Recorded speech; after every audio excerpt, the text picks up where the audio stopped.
Hello. Hey. Good, how you doing? Alright, bye. This is video 10 of your free health coaching planner for weight loss. If we have not met before, my name is Liza and this channel is dedicated to all things health and wellness. In the last video, we looked at counting calories and why it's probably not the most effective way to spend your time. I gave you 3 tips on what to do instead.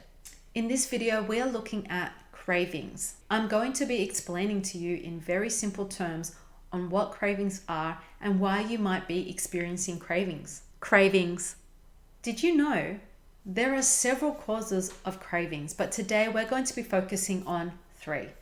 Number 1, the most important thing to realize when it comes to cravings is what is the underlying cause of that particular craving? Are you craving a particular food because you might be lacking something in another area of your life? You got to ask yourself, what does my body want and why? Are you dissatisfied in a relationship so you're turning to sweet foods? Are you uninspired in your job? Are you lacking a spiritual practice? These are some of the things that might be causing you emotional eating. Eating can be the perfect substitute to replacing a void. Let me give you an example so I can paint the picture on how this works.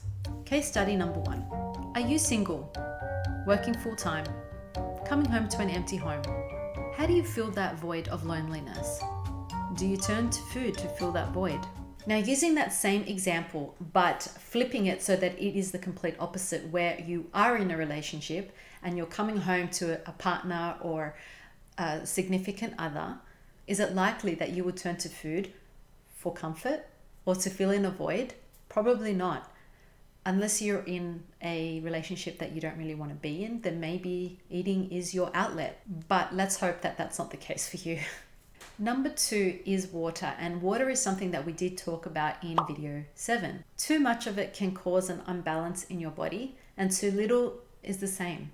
But did you know by drinking too much water, it can actually lead to cravings? So it's all about finding that balance. Number 3, hormonal. When women experience menstruation or menopause or pregnancy, there's an imbalance of testosterone and estrogen in the system. The reason for this is because your body might be overcompensating for something that it's lacking, so therefore it turns to certain foods to help regulate that hormone. What kinds of unique cravings have you had? Let me know in the comments below. So how do you find your underlying cause of your cravings? There is a worksheet in the description below that's going to help you identify where these cravings are coming from. Go ahead and download it. As always, I'll be right here waiting for you to do just that.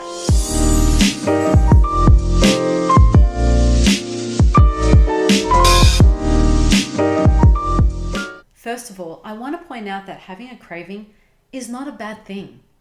It's a good indicator that your body is trying to tell you something, and usually it's on a deeper level. So you really need to learn how to listen to your body so that you can get a really good understanding as to why you might be craving a particular food.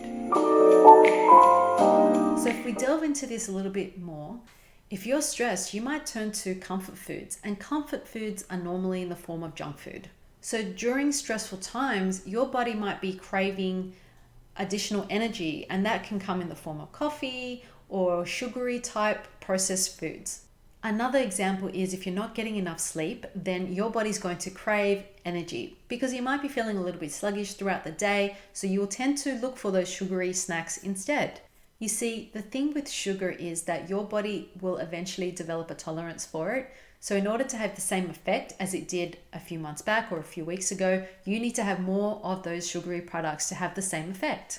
But what exactly is your body craving for? What you're actually craving for is sleep. So what can you do to address these cravings? In order to do that, you need to shift your cravings to one of empowerment. To do this, you need to listen to what your body is actually trying to tell you. You need to consider that cravings is actually an underlying unbalance in your system. So using that example from before where we talked about someone coming home to an empty house after a full days of work, they may be craving comfort and therefore they turn to foods that will provide that comfort. Are you feeling overwhelmed at work so you need to reach out for that energy hit? Is your body seeking self-care? Do you simply just need to slow down? In the next video, we're going to be talking about my favorite topic of all time, superfoods. I can't tell you how much I love this topic. I find it absolutely fascinating. If you want to learn how superfoods can help you lose weight, then stay tuned to the next video as I'm going to share the 3 top superfoods to help you lose weight. If you liked this video and you found it useful, please give it a thumbs up, hit that subscribe button and notification bell so you don't miss another video just like this one. Thank you so much for watching and I look forward to seeing you on the next one.